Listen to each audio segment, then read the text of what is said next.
The EU had planned to breathe new life into Turkey's bid to join the 27-nation bloc. Talks were due to start Wednesday on opening a new chapter in the accession process. But the crackdown on anti-government protests in cities across Turkey has dismayed many European countries. Led by Germany, EU foreign ministers voted to delay the start of the talks until mid-October at the earliest. Guido Westerwelle is Germany's foreign minister. Beide Aspekte ausreichend berücksichtigt. Einerseits on the one hand, we can't pretend that negotiations take place in a vacuum, as if the last days hadn't happened.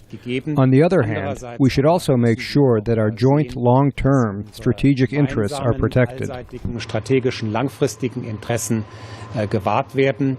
The decision to delay the talks was pragmatic, says Pavel Swidlicki, an analyst with the London-based policy group Open Europe. It's a face-saving exercise for all involved.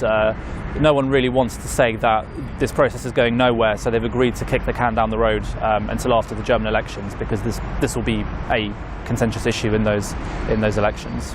Germany goes to the polls in September. Chancellor Angela Merkel's Conservatives oppose EU membership for Turkey in their election manifesto. Speaking at the German-Turkish Chamber of Commerce, she reiterated her stance on the protests. I don't want to conceal the fact that I was shocked by some pictures we've seen lately from Turkey. I hope that through a dialogue, solutions will be found in the future. 3 weeks of clashes in Istanbul and across Turkey have left 4 people dead and an estimated 7,500 injured. Many European countries say the police response has been overly harsh. But Prime Minister Erdogan refuses to back down, recently calling the police actions heroic.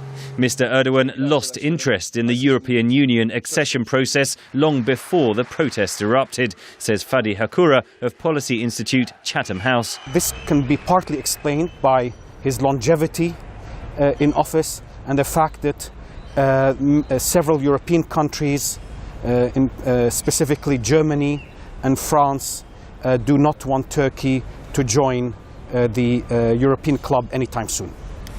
But Britain, along with some other EU members, does want Turkey to become an EU member. Again, Pavel Swidlicki of Open Europe. Turkey has huge economic potential at a time when Europe is stagnating politically, economically, demographically. It faces a whole raft of very serious challenges, whereas and that contrasts quite vividly with Turkey's dynamism. Istanbul's mayor, meanwhile, has warned that the protests could cost the city the 2020 Summer Olympics. Organisers will choose the host city in September, and Istanbul authorities fear images like these will give rival candidate cities Madrid and Tokyo an advantage. Henry Ridgewell for VOA News, London.